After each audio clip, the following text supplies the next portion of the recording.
യേശു ക്രിസ്തുവിൻ്റെ ജനനം എങ്ങനെയെന്ന് കാണാം. നസ്രത്ത് എന്ന ഗലീലിയ പട്ടണത്തിൽ മറിയം എന്നൊരു കന്യകയുണ്ടായിരുന്നു. അവൾക്ക് ദൈവഭയവും നിർമ്മലമായ ഹൃദയവും അനുസരണാശീലവും ഉള്ളവളായിരുന്നു.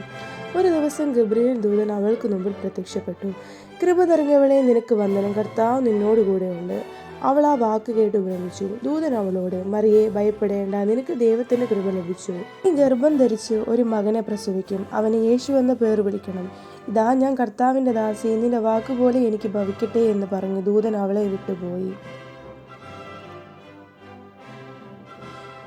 ദൂതൻ പിന്നീട് ജോസഫിന് പ്രത്യക്ഷപ്പെട്ടു. ജോസഫിനോട്, ഗർഭിണിയായ നിന്റെ ഭാര്യയെ ചേർത്തുകൊള്ളുക, അവൾ ലോകത്തിന്റെ രക്ഷകനെ ഗർഭം ധരിച്ച് പ്രസവിക്കും. ജോസഫും മറിയയും നസ്രത്ത് എന്ന പട്ടണം വിട്ട് യഹൂദയിലെ ബെത്ലഹേം എന്ന ദാവീദിന്റെ പട്ടണത്തിലെത്തുന്നു. ബെത്ലഹേം ആളുകളാൽ നിറഞ്ഞിരുന്ന പട്ടണമായിരുന്നു. അവർ ബെത്ലഹേമിലൂടെ യാത്ര ചെയ്യുമ്പോൾ അവൾക്ക് പ്രസവത്തിന് സമയമെടുത്തു.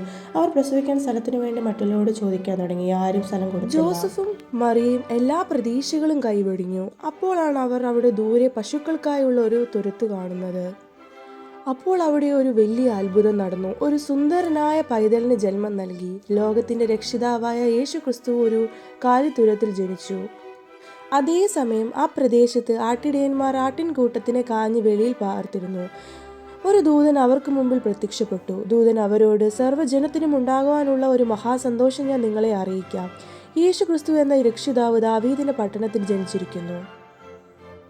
അവർ ബെത്ലഹേമിലേക്ക് കുഞ്ഞിനെ കാണാൻ വേണ്ടി യാത്ര തുടങ്ങി.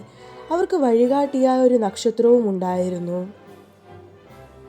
അവർ അങ്ങനെ മറിയത്തിൻ്റെയും കുഞ്ഞിൻ്റെയും അടുത്തെത്തി. കുഞ്ഞിന് സമ്മാനമായ അവർ പാലും വീനും കമ്പിളിപ്പുതപ്പും നൽകി. അതിന് സൂചകമായി മറിയം അവർക്ക് നന്ദി പറഞ്ഞു.